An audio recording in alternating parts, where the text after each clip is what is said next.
পার্লামেন্টে যোগদান, এটি আমার ইতিহাসে আমি বলবো আমার সেরা পার্লামেন্ট। চাঁপাইনবাবগঞ্জে একটা বিভ্রান্তি ছড়িয়ে বেড়াচ্ছিল কতগুলো কুলাঙ্গার যে জামাতে ইসলামকে চ্যালেঞ্জ করার মতো নাকি কেউ নাই। কি উদ্দেশ্যে বলেছে জানি না, রক কাটার জন্যে না চাইনিজ কুড়াল চালানোর জন্য। জামাতে ইসলাম নিঃসন্দেহে একটা বিভ্রান্ত দল এবং তারা একেবারে মুনাফেক তৈরির কারখানা। গোলাম আজম 1986 সালে যখন আমরা আন্দোলন করছি, আওয়ামী লীগ, বিএনপি, জামাত, গোলাম আজম নিজে শাপলা চত্বরে মিটিং করে বলেছে এরশাদের অধীনে যারা যাবে তারা জাতীয় বেঈমান মুনাফিক। তো উনি দলের প্রধান এই বক্তৃতা দেওয়ার পরের দিনই শেখ হাসিনা এর সাথে সাথে টাকা খেয়ে আপনার চলে গেছে। পার্লামেন্টে যোগদান করেছিলাম, পার্লামেন্টে যোগদান, এটি আমার ইতিহাসে আমি বলবো আমার সেরা পার্লামেন্ট। তার কারণ তখন কথা বলার আমি ছাড়া কেউ ছিল না। কি ঠিক না বেঠিক?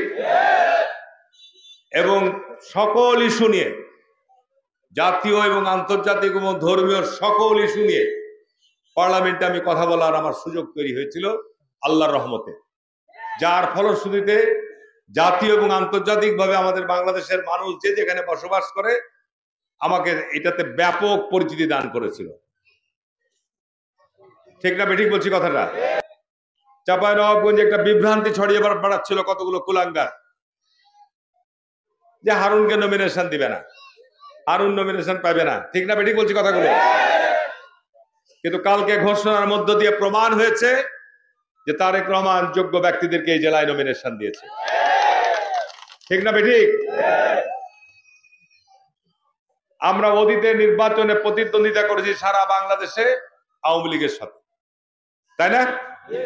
আওয়ামী লীগ ছিল আমাদের প্রতিযোগী দল, আমাদের সাথে প্রতিপক্ষ দল। কিন্তু বিগত 15 বছরের আওয়ামী লীগের যে শাসন, ভোট ব্যবস্থাকে ধ্বংস করে দিয়ে ক্ষমতায় থাকার জন্য যে গণহত্যা চালিয়েছে, মানুষকে গুম করেছে, মানুষকে বিচার বহির্ভূত হত্যাকাণ্ড ঘটিয়েছে, হাজার হাজার লক্ষ লক্ষ বিএনপি বিরোধী দলের নেতা কর্মীদেরকে মিথ্যা মামলা দিয়ে বাড়ি ছাড়া করেছে।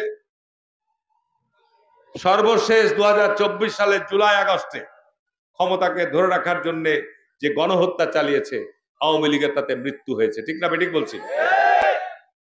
আওয়ামী লীগ যদি সেই দিন বিএনপির দাবিটা মেনে নিত, সকল দলকে নিয়ে যদি একটা অবাধ সুষ্ঠু নিরপেক্ষ নির্বাচনের ব্যবস্থা করতো, আওয়ামী লীগ হয়তো ক্ষমতায় যেত না, কিন্তু বিরোধী দলে থাকতো, আবার পরবর্তীতে ক্ষমতায় যাওয়ার সুযোগ থাকতো। ঠিক না বেঠিক বলছি?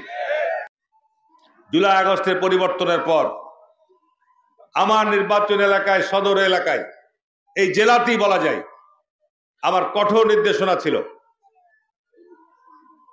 প্রশাসন, পুলিশ প্রশাসন এবং প্রশাসনের কাছে যে অন্যায়ভাবে যেন মানুষ কোনো হয়রানির শিকার না হয়। আওয়ামী লীগের সমস্ত লোক খারাপ না, যারা নেতৃত্বে ছিল, যারা দায়িত্বে ছিল, তারা অকাম কুকাম করেছে, কিন্তু এই জন্য সবাইকে দায়বদ্ধ করা যাবে না।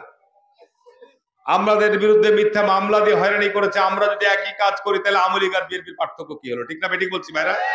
আগামী নির্বাচন গুরুত্বপূর্ণ নির্বাচন, জামাতে ইসলামকে নিয়ে এত চিন্তা ভাবনা করার প্রয়োজন আছে বলে আমি মনে করি না। কি ঠিক না বেঠিক বলছি? একবার দুবার না, 5 বার নির্বাচন করেছেন, জামাতকে হারিয়েছি না আমরা। গতবারও তো ভোট করেছে 18 সালে, হারিয়েছে না? আজকে জামাতের নেতারা বেসামাল কথাবার্তা বলছে। নুরুল ইসলাম বুলবুল এই ইউনিয়নে এসে বক্তৃতা দিয়ে গেছে যে জামাতে ইসলামকে চ্যালেঞ্জ করার মতো নাকি কেউ নাই। কি উদ্দেশ্যে বলেছে জানি না, রক কাটার জন্য না চাইনিজ কুড়াল চালানোর জন্য। রক কাটা চাইনিজ কুড়াল চালানোর প্রতিযোগিতা আমরা নামতে পারবো না, কিন্তু আমার তোমাকে চ্যালেঞ্জ করলাম, আগামী নির্বাচনে তোমার সাথে চ্যালেঞ্জ হবেই তো ইনশাআল্লাহ মাঠে। ঠিক না বেঠিক? সুতরাং কথা বলতে গেলে একটু মাইপে ঝুঁকে বলতে হবে, জাতীয় নেতা সতর্ক হয়ে বলতে হবে কথা। ঠিক না বেঠিক বলছি? জামাতের আলেম ওলামারা আজকে বেফাস কথাবার্তা বলে বেড়াচ্ছে, তাফসির মাহফিলকে তারা আজকে রাজনৈতিক মঞ্চ বানিয়ে ফেলেছে।